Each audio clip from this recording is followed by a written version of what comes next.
Part 1. October 1807. Out of Edinburgh. Chapter 1. It was a wild night, raw, with rain in the air. The bitter wind picked up a fallen pigeon's feather by the castle at the top of the hill, and whirled it all the way down Edinburgh's long hill street to the palace at the bottom. It howled round the crazy jumble of chimney pots on the tops of the towering narrow houses, making the pigeons stagger on their ledges.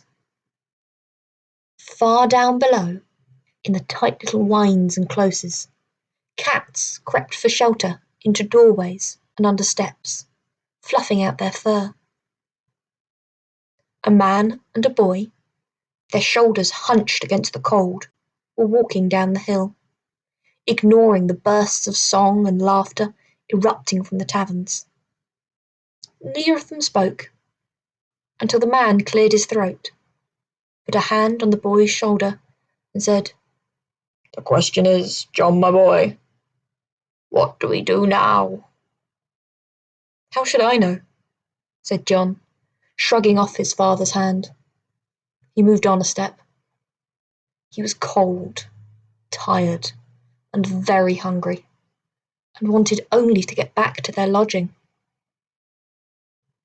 His father stayed still, shaking his head mournfully. "Johnny, I can see you haven't understood what's happened to us, and I can hardly bear to break it to you. They've done it at last, the villains. They've destroyed me completely." John shifted from one cold foot to the other. "Father? I don't understand what you're saying. Who's destroyed us?" "Who? Why, Harriet Naismith, that scoundrel of a lawyer. They've done what they set out to do long ago. Cheated us out of everything. The house, our little bit of land, our few cows." Cold fingers pinched at John's heart. "The house? You don't mean Luxton? Luxton was home. It always had been."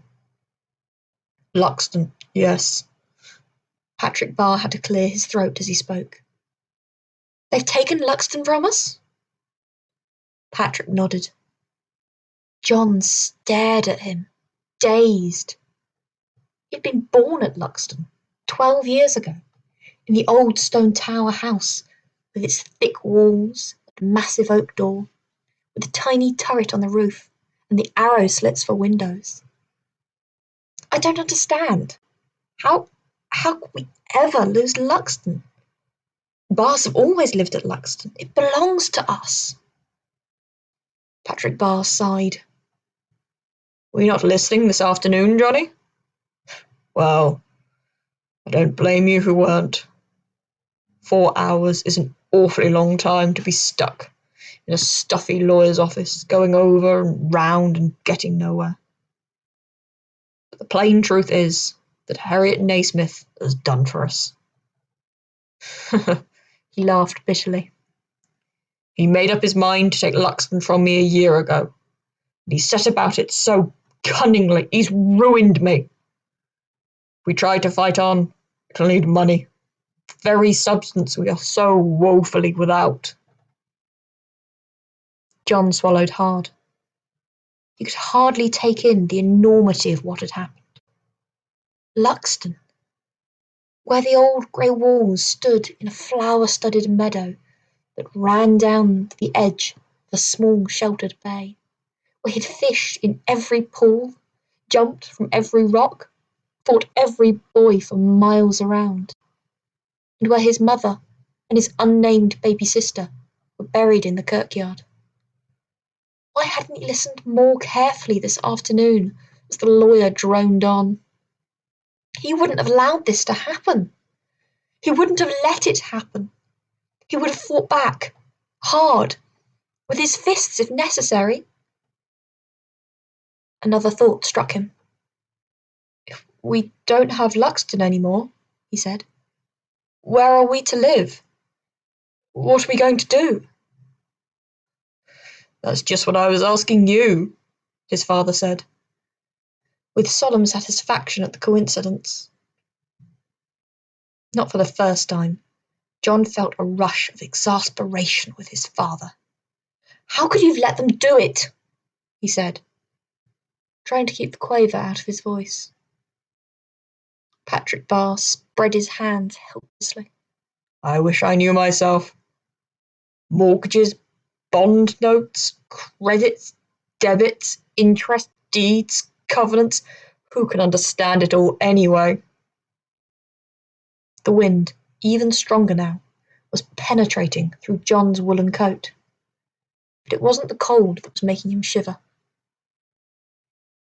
I'm going back to the lodging house, he mumbled, turning away so that his father wouldn't see the tears in his eyes. And he walked off fast, down the narrow wynd that plunged down the steep hill off the high street. It would have been utterly dark if light from a dozen candles hadn't been streaming out of a first-floor window overhead. Sounds were floating down as well, the music of a fiddle and a harpsichord. Men's voices, a woman's cry, laughter, the clink of bottles. John stopped and looked back, waiting for his father. That's him, up there, Patrick said, an unusual note of bitterness in his voice. Naismith himself. This is his lodging. Listen to the man, laughing like the demon he is, drinking his way through my money, our money. You know what, Johnny? If he were to come down and stand before me right now, I do believe I might, well, I could punch him. John looked up, startled. His father's normally mild face was suffused with red, and the blood vessels were standing out on his temples. John had been feeling almost blind with anger too, but the sight of his father's expression alarmed him. He caught hold of Patrick's arm. Come on, father. Let's go. Before they could move, a low door burst open, and Harriet Naismith himself, unmistakable in his dandified, long-tailored coat and polished silver shoe buckles, lurched out into the narrow wynd. Although John and his father were no more than 6 or 7 steps away, Naismith didn't see them. He was looking back over his shoulder, roughly tugging on the arm of a young woman, dragging her out into the wynd, ignoring her struggles to release herself. With a last vicious jerk, he pulled her free of the doorway. She was young and pretty, but John barely glanced at her. He was staring at Harriet Naismith himself, the man who had cheated him of his birthright. John's fists were balled, and his heart was pounding. He didn't have time to say anything, though. 2 other men had appeared now. One stayed in the shadows, and John saw only a glint of dark red hair and a long, lean nose. The other was young and slender, with fair locks straggling down over the bright blue cloth of his coat collar, and his blue eyes were watery with drink. Take your vile hands off me! The girl was panting, twisting her arm as she tried to wrench herself away from Naismith's powerful grip.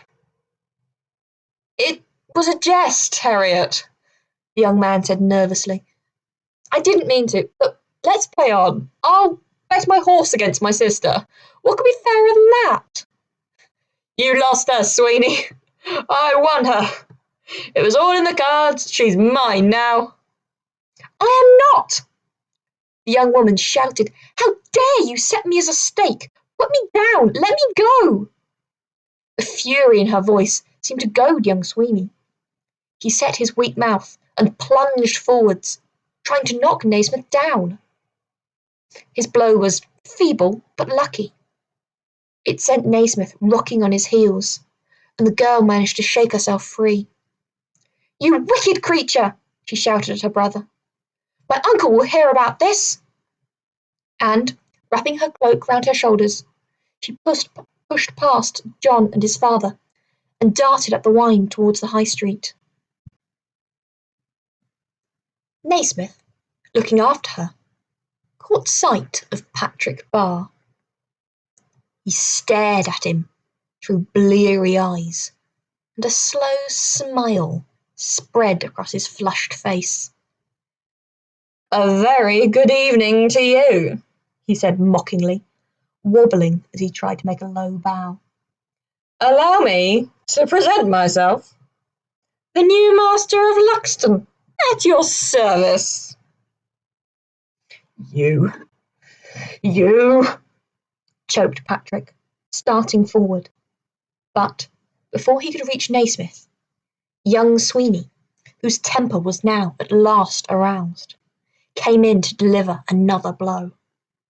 He caught Naismith off balance and sent him reeling against the wall. Naismith shook himself, as if he was throwing off the alcoholic fumes in his brain, and fixed his narrowed eyes on Sweeney. "You'll be sorry for that," he growled, groping in the pocket of his coat. The red-haired man had barely been visible, drawn back in the shadow behind the doorway. But now he ducked his head and stepped out over the low stone lintel into the Wynd.